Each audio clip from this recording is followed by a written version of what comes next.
വിശുദ്ധ മർക്കോസിന്റെ സുവിശേഷം 3-ാം അധ്യായം 7 മുതൽ 19 വരെയുള്ള തിരുവചനങ്ങൾ. കടൽ തീരത്തെ അത്ഭുതങ്ങൾ. യേശു ശിഷ്യന്മാരോട് കൂടെ കടൽ തീരത്തേക്ക് പോയി. ഗലീലിയിൽ നിന്ന് ഒരു വലിയ ജനക്കൂട്ടം അവനെ അനുഗമിച്ചു. യൂദ, ജെറൂസലേം, ഇദുമയ എന്നിവിടങ്ങളിൽ നിന്നും, ജോർദാന്റെ മറുകരയിൽ നിന്നും, ടൈർ, സീദോൻ എന്നിവയുടെ പരിസരങ്ങളിൽ നിന്നും ധാരാളം ആളുകൾ അവന്റെ പ്രവൃത്തികളെക്കുറിച്ച് കേട്ട് അവന്റെ അടുത്തെത്തി.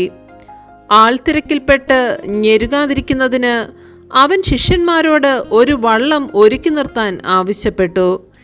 എന്തെന്നാൽ അവൻ പലർക്കും രോഗശാന്തി നൽകിയതുമൂലം രോഗമുണ്ടായിരുന്നവരെല്ലാം അവനെ സ്പർശിക്കാൻ തിക്കിത്തിരക്കിക്കൊണ്ടിരുന്നു.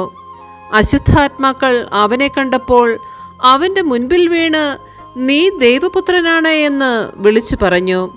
തന്നെ വെളിപ്പെടുത്തരുതെന്ന് അവൻ അവയ്ക്ക് കർശനമായ താക്കീത് നൽകി. പിന്നെ അവൻ മലമുകളിലേക്ക് കയറി തനിക്കിഷ്ടമുള്ളവരെ അടുത്തേക്ക് വിളിച്ചു.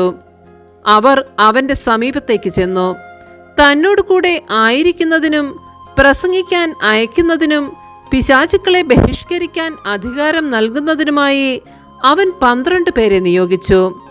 അവർ പത്രോസ് എന്ന് അവൻ പേര് നൽകിയ ശിമയോൻ, ഇടിമുഴക്കത്തിന്റെ പുത്രന്മാർ എന്നർത്ഥമുള്ള ബൊവനർഗസ് എന്ന് പേര് നൽകിയ സെബദി പുത്രന്മാരായ യാക്കോബും സഹോദരൻ യോഹന്നാനും, അന്ത്രയോസ്, പീലിപ്പോസ്, ബർത്തലോമിയ, മത്തായി, തോമസ്, ഹൽപ്പയുടെ പുത്രൻ യാക്കോബ്, തദേവൂസ്, കാനാൻകാരനായ ശിമയോൻ, യേശുവിനെ ഒറ്റിക്കൊടുത്ത യൂദാസ്കറിയോത്ത. നമ്മുടെ കർത്താവായ മിശിഹായ്ക്ക് സ്തുതി.